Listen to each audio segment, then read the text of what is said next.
Throughout history, there have been countless unexplainable stories, events, and moments captured on audio.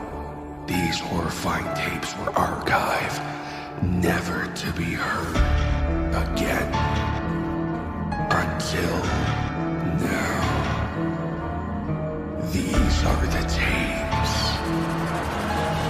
of trepidation.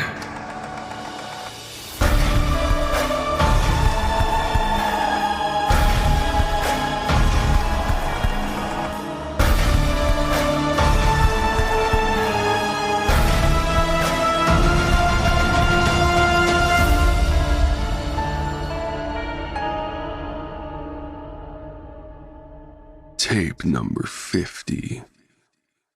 The Itch.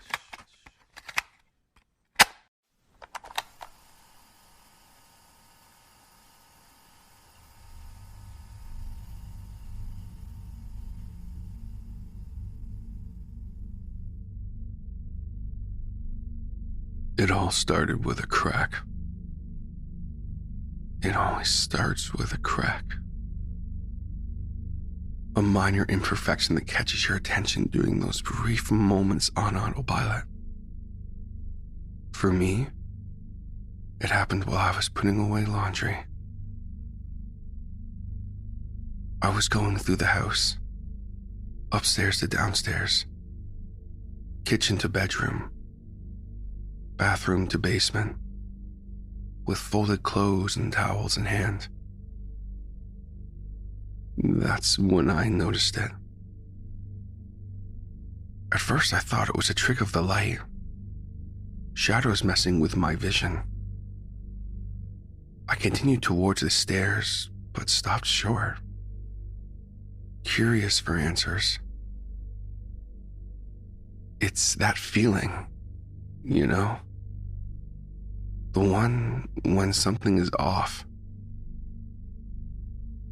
Lying in bed at night, trying to remember if you locked all the doors or turned off the stove burners. Sitting in your car after work wondering who you forgot to call. A word you just can't place. A memory you have the faintest recollection of. An itch needing to be scratched. So I turned around and retreated down the hall. At the end, there's a light switch and a mirror. An old antique thing my wife inherited from her grandfather. Or maybe a distant cousin. Hard to say. Just something to fill space. To make our house look a little less empty. The space between the mirror and the light switch had a piece of chipped paint. A small fleck of plaster had somehow come undone. Nothing crazy, I know. Happens all the time. Especially in a house as old as ours. But it bugged me. I tried to laugh it off. Wave it away and return to my chores before my wife got home. But I couldn't forget about it. I walked 2 or 3 steps, and I could just feel the back of my head burning. An itch needing to be scratched. I went back to the wall and placed my finger against the jagged edge of chipped paint. Gently, I flexed my finger up and down, rubbing at the rim, slowly peeling it away. But you know how these things go. Little by little, I started picking and pulling and prying the paint away from the wall. A tedious task that I made faster with a flat-edged pizza cutter from the kitchen. I'm not much of a handyman, to my wife's chagrin. and I quickly realized I'd picked the wrong tool for the job. I went back to the kitchen and exchanged my pizza cutter for a knife. The process picked up some. I was peeling away entire strips of eggshell white paint. The more I peeled, the more jagged edges I found. The more I cut away, the more bubbles formed in the paint. I concluded that I would just have to do away with it all and repaint the wall later on in the weekend. But the tedious process was killing me, figuratively speaking. In the basement, with all the tools I'd amassed over the years from friends and family, I found a metal scraper. I went back upstairs and dug in until most of the back wall was without paint. There was a great deal of satisfaction there, I must admit.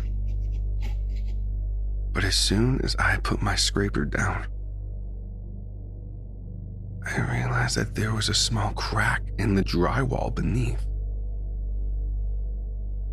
The same place as before, directly centered between the mirror and the light switch. I thought about filling it with plaster or glue, or hell, maybe even enough latex paint would fill the gaps. But the very idea of that made my skin crawl. It wasn't right. It seemed insufficient, indecent, distasteful. No. It had to be done away with. Backtracking downstairs, I went into my wife's studio and retrieved a small chisel from one of the dresser drawers. Like Andy Dufresne, I started etching and carving and digging my way through. Small chunks of plaster fell to the floor.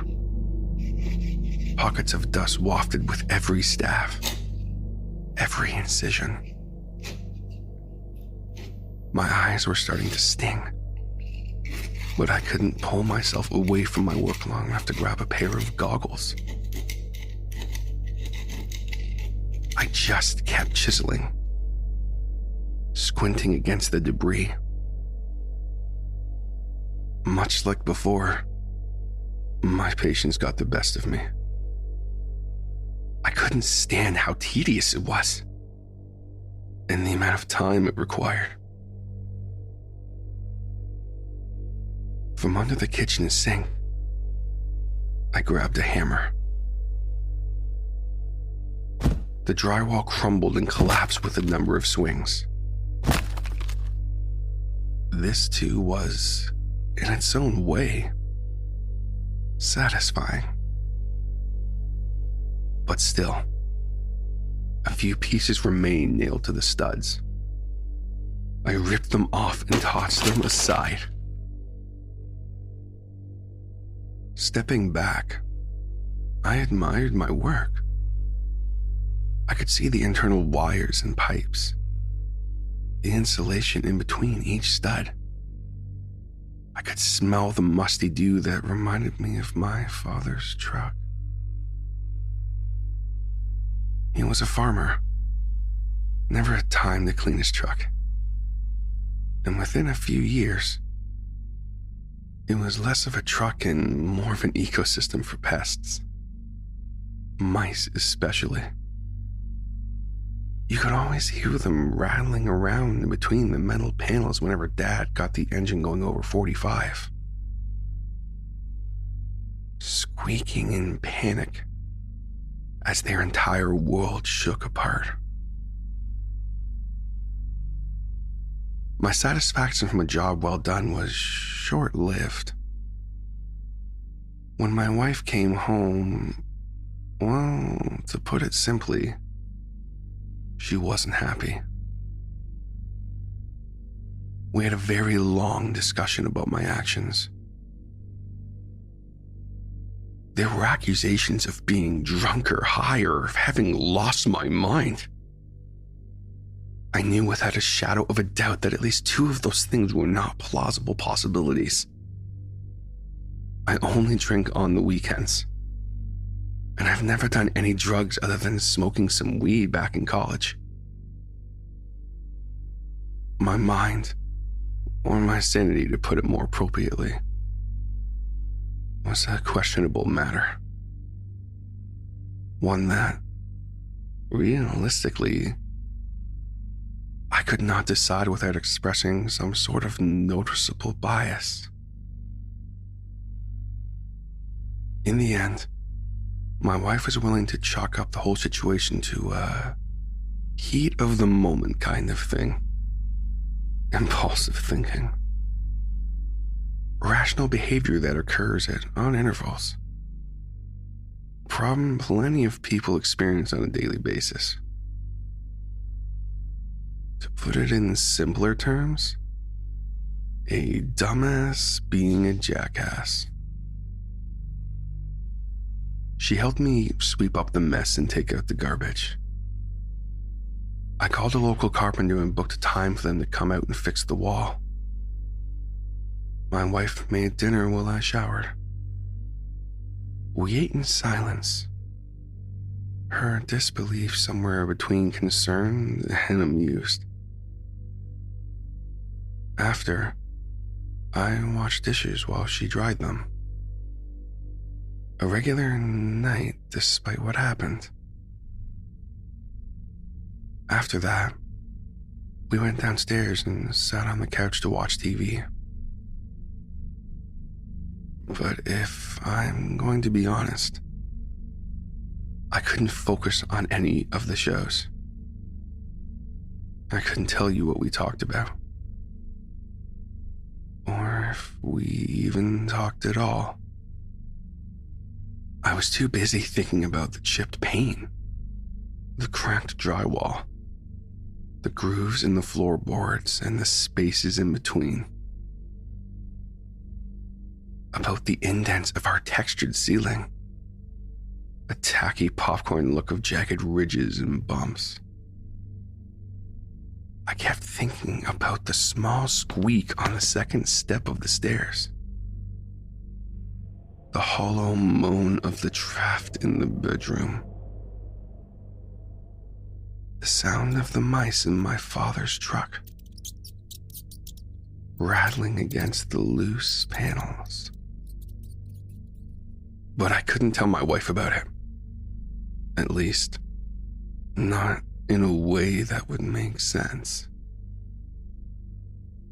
Honestly, I was getting worked up. I could feel my skin crawling about it, as if there were maggots in the narrow space between bone and flesh, interspersed with my muscle and tissue. Worms wriggling beneath the surface. I snapped out of my fit when my wife turned off the TV and asked if I was ready for bed.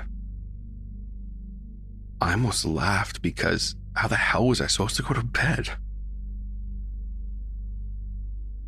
This wasn't the kind of issue where you just count sheep to clear your mind or listen to rain sounds on YouTube. It felt permanent and detrimental.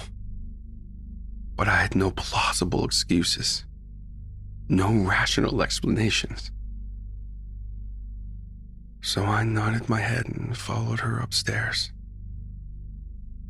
For about an hour or so, I lay in bed beside my wife, listening to her snore, feeling the gentle rhythmic motion of her chest rising and lowering with every breath. Occasionally, the heat would kick on to help dispel the silence. But still, I could hear it. I could hear the quiet. The soft buzz of nothing in my ears. That flurry of emptiness was like a light snowfall in the dark of night. Sighing, I climbed out of bed and stepped into the hall. To resist the urge to look at the wall was perhaps the hardest thing in my entire life.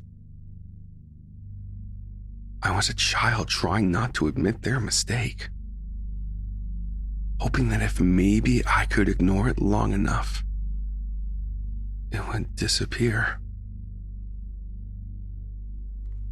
I walked into the bathroom and closed the door behind me. I used the toilet and washed my hands thoroughly, but it still felt like there was some residue on them. So I washed them again, applying an extra lather of soap.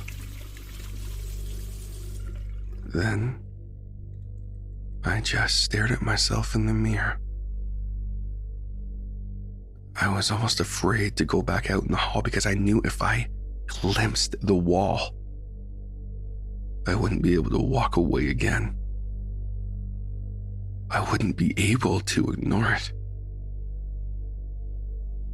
I was just biding my time, trying to build up a tolerance of sorts, psyching myself up for possibly the most mundane battle in existence.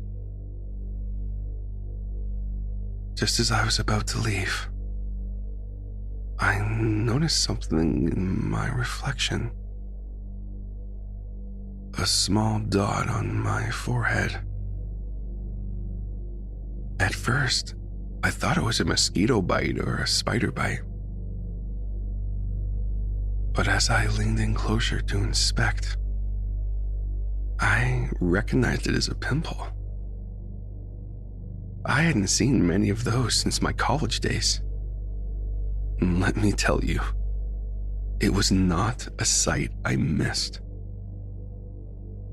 I positioned my index fingers, one on either side, and pushed them together. A small spot of white pus came slithering out, and I wiped it onto a piece of tissue paper, tossing it into the bin. But for some reason, I wasn't convinced I had gotten it all. Pimples always had a way of producing more fluid. So I repeated the process, putting a finger on opposite sides and squeezing. More pus came out, followed by a yellowish, transparent fluid. I applied more pressure until it hurt. This time, a small drop of blood came out instead. Finally, I thought with a hint of relief. I turned on the tap, wetted my fingers, and wiped away the blood. Then, I opened the medicine cabinet and grabbed a small bandage. Peeling away the disposable paper, I glanced into the mirror again. Instantly, my eyes went to that small bump on my forehead, flushed red with blood beneath the skin. Somehow bigger than before. Swollen by my interference. Ugly little thing. Just ignore it, I told myself. But it was there. That gnawing at the back of my mind. Unfinished business. An itch needing to be scratched. My mother used to tell me never to pop my pimples or pick at my scars.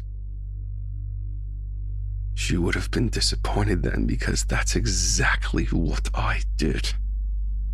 I started picking at it with my fingernails, digging a small gouge into my forehead. But it wasn't enough. My tools were insufficient. I grabbed a pair of tweezers from the cabinet and pushed the metal tips beneath the skin, scraping away the stringy bits from underneath. The remnants of pus and hair and oil and blood and all that built up grime. When my patience had run thin, I snuck downstairs to the garage for a piece of sandpaper.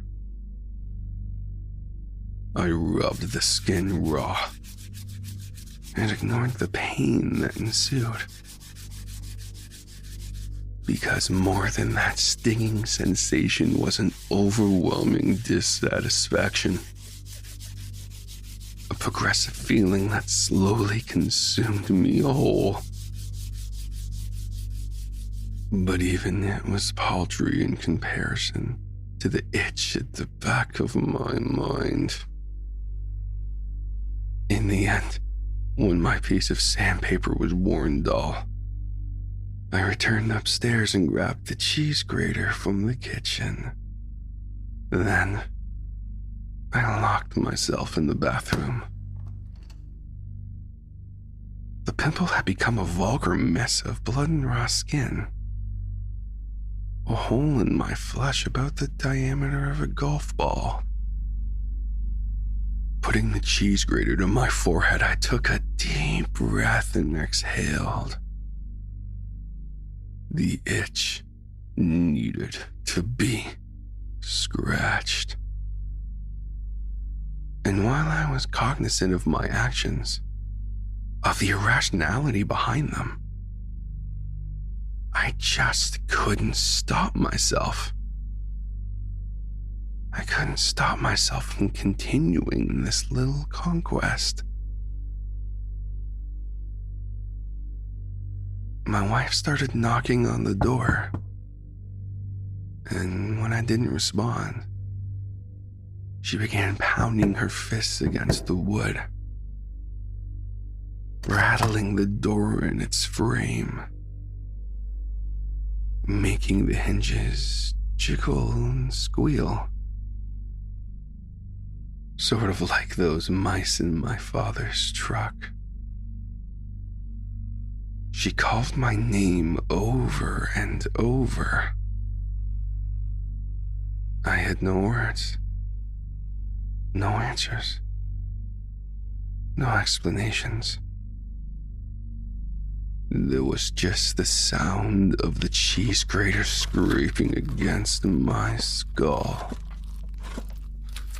tearing away at the skin in an attempt to unravel what lay beneath.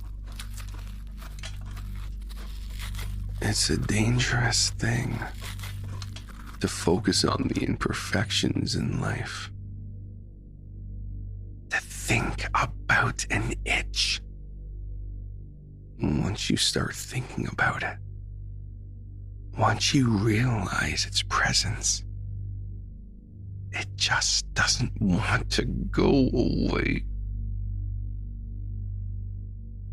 And any mention of it has this neurological reaction.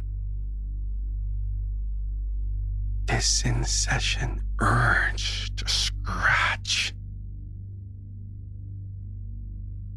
But I intend to get rid of my itch. And I won't stop scratching until it's gone.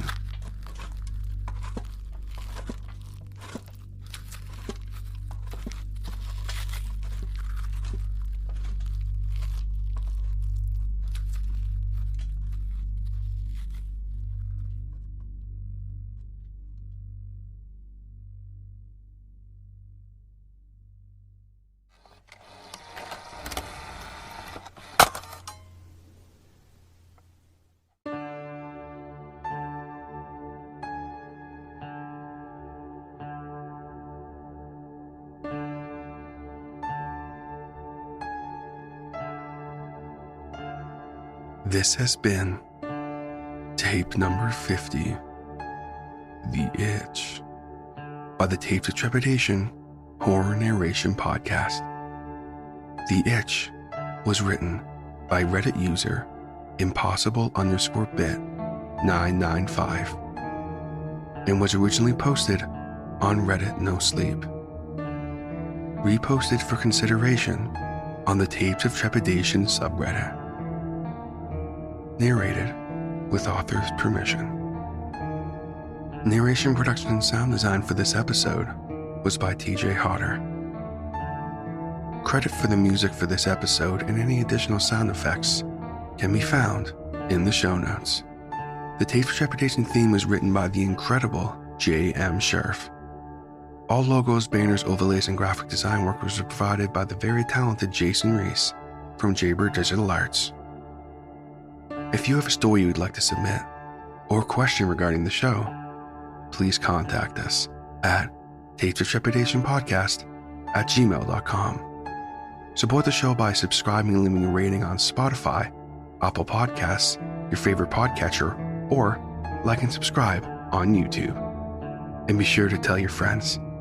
Word of mouth is extremely helpful to a new podcast like this one. Check us out on social media through the link tree in the show notes. We have Facebook, Instagram, and Discord. And if you'd like to support the show a little more, consider joining the Tapes of Trepidation Patreon. With for as little as $5 a month, you can gain access to monthly bonus short story narrations, the weekly behind-the-scenes podcast within the archive, and more. There's lots of great content over on the Patreon, with more stuff being added every week. And I've got a lot of really exciting, exclusive stories coming to the Patreon this year. So come, join us, and become trapped within the archive. Just like my current patrons. Neil Skarupa of Neurotic Voice, Doozer Pindan, Ronan Komori, Eric Phones, and Patrick Stewart. Thank you all so much for the support. All content used on Tapes of Trepidation is either original, used with permission, or is available on your Creative Commons share-alike license. All rights reserved unless otherwise stated. This podcast and its content may not be redistributed or rebroadcasted without the express written consent of Tapes of Trepidation and the story's author. Thank you so much for listening.